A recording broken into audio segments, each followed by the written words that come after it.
अब विषय है हमारा क्लाइमेट चेंज। आप खुद ही सोचिए,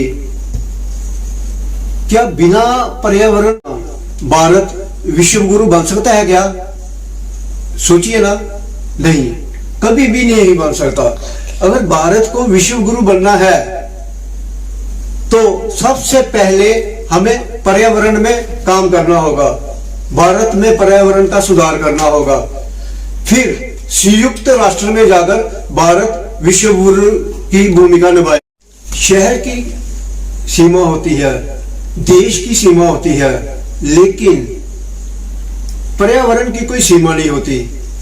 तो जैसे हमारा कोई पड़ोसी मुल्क है, अगर वहां का पर्यावरण खराब है तो वहां से धूल, मिट्टी, कचरा, गर्दा जो भी उड़ेगा वो हमारे मुल्क में भी आएगा।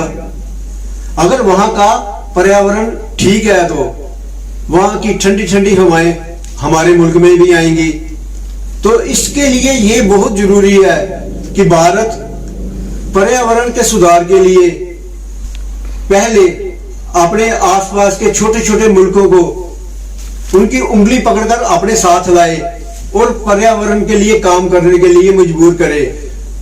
जब भारत और छोटे छोटे सभी हमारे जो आसपास मुल्क हैं ये मिलकर पर्यावरण के लिए काम करेंगे तो फिर संयुक्त राष्ट्र में जाकर भारत पर्यावरण की भूमिका बड़े अच्छे ढंग से निभा सकेगा। पर्यावरण के सुधार के लिए भारत को पहले अपने मुल्क में ठोस नियम बनाने चाहिए। अगर कोई पर्यावरण या पर्यावरण के खिलाफ चलता है, जंगलों में जैसे माफिया है, बिना इजाजत, सरकार की इजाजत के पेड़ पौधों की कटाई हो रही है, तो इसके लिए ठोस कानून बनाने चाहिए। पर्यावरण की गलती करने पर इसे गलती न समझकर गुनाह समझना चाहिए।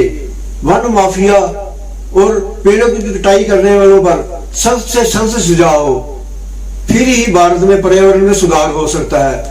अब नई सरकार बन रही है तो मुझे पूरी आशा है नई सरकार विश्व गुरु के रास्ते की तरफ बढ़ते हुए पर्यावरण के लिए ठोस कानून बनाएगी। तो इतना कहते हुए मैं यही आखिर में कहूंगा कि आप ज्यादा से ज्यादा पेड़ लगाइए, पर्यावरण को बचाइए, पानी की एक एक बूंद को बचाइए। पर्यावरण ही हमारा जीवन है।